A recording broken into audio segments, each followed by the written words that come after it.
Hello. എപ്പോഴും മന്ത്രി പറയുമല്ലോ സിസ്റ്റത്തിന്റെ കുഴപ്പമാണ്. അതിനല്ലേ അവരെ അവിടെ ഇരുത്തിയിരിക്കുന്നത്. ഒരു ഹെൽത്ത് ഡിപ്പാർട്ട്മെന്റും അതിന്റെ മേളിലൊരു മന്ത്രിയെ ഇരുത്തിയിരിക്കുന്ന അതിന്റെ ആവശ്യത്തിനാണ്. അവരപ്പോ അങ്ങനെ പറഞ്ഞു ഒഴിയല്ലോ ചെയ്യേണ്ടത്. സാധാരണക്കാരന് ആകെ കിട്ടുന്ന ഒരു സഹായമാണ് മെഡിക്കൽ കോളേജ്. ഈ പേഷ്യന്റ് ശരിക്കും പറഞ്ഞാൽ കൊല്ലത്തുനിന്ന് എന്തുകൊണ്ട് കൊല്ലത്ത് ഹോസ്പിറ്റലിൽ പോയില്ല, പാരിപ്പള്ളി ഹോസ്പിറ്റലുണ്ട്, അവിടെ പോയില്ല. ഇവിടെ വന്നപ്പോ പറയുന്നത് സമയം കഴിഞ്ഞു പോയി, ക്രിയാറ്റിൻ ഹൈ ആണ്. പക്ഷെ അതല്ല, എക്സ്ക്യൂസ് മാത്രമാണ്. റിയൽ തിങ് അങ്ങനെയല്ല. നെഗ്ലിജൻസ് ഒരുപാട് ഉണ്ടെന്നുള്ളത് പറയാതിരിക്കാൻ നിവർത്തിയില്ല. അതിന്റെ ഒപ്പം തന്നെ ഡോക്ടേഴ്സിന്റെ കാര്യം പറയുന്നത് ശരിയാണ്. ഡോക്ടേഴ്സിന് നമ്പർ 1 ആണ് ആശുപത്രി, നമ്പർ 1 എല്ലാ ICU ഉണ്ടെന്ന് പറയുകയും ചെയ്യുമ്പോഴും അതൊന്നും ഇല്ലെന്നുള്ളതാണ് സത്യം. ഇത് ചെയ്യാൻ ഡോക്ടേഴ്സ് ചിലപ്പോൾ ഷോർട്ടേജ് ആയിരിക്കും, ഡോക്ടേഴ്സ് കാണത്തില്ല.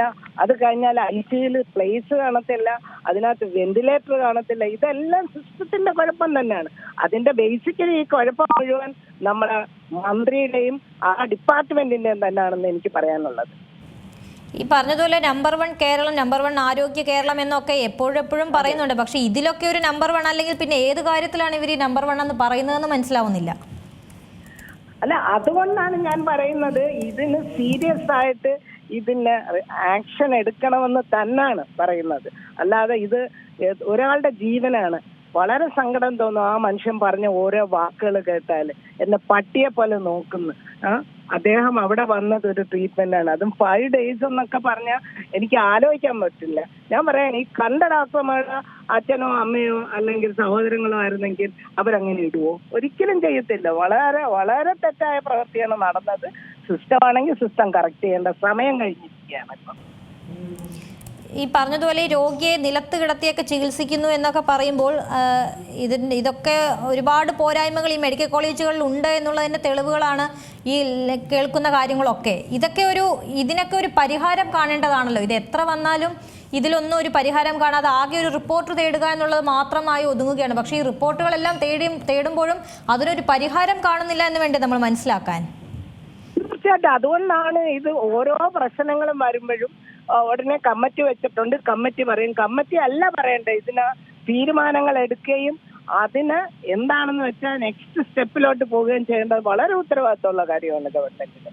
സാധാരണക്കാരനാണ് ഇതെല്ലാം നമ്മൾ പ്രൊവൈഡ് ചെയ്യേണ്ടത്. അതിന് ഒരു രക്ഷയില്ലേ. പിന്നെ എന്തിനാണ് ഇതെല്ലാം ഈ സിസ്റ്റം ഉണ്ടാക്കി വെച്ച് ഈ ഡെമോക്രാറ്റിക് കൺട്രി എന്തിനാണ്?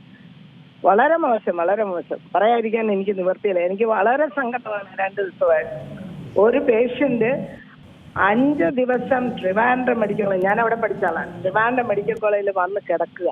എന്നിട്ട് അവസാനം ഹാർട്ട് ഫെയിലിയർ ആയിട്ട് ആ പേഷ്യന്റ് മരിക്കുക. അതും വീൽ ചെയറിൽ കൊണ്ടുപോയി എക്കോ ചെയ്യാൻ. അതൊക്കെയാണ് ന്യൂസ് റിപ്പോർട്ടാണ്. എനിക്ക് നേരിട്ട് ഇതില്ല, അതുകൊണ്ട് എനിക്ക് അതിനെക്കുറിച്ച് കൂടുതൽ പറയാൻ പറ്റത്തില്ല.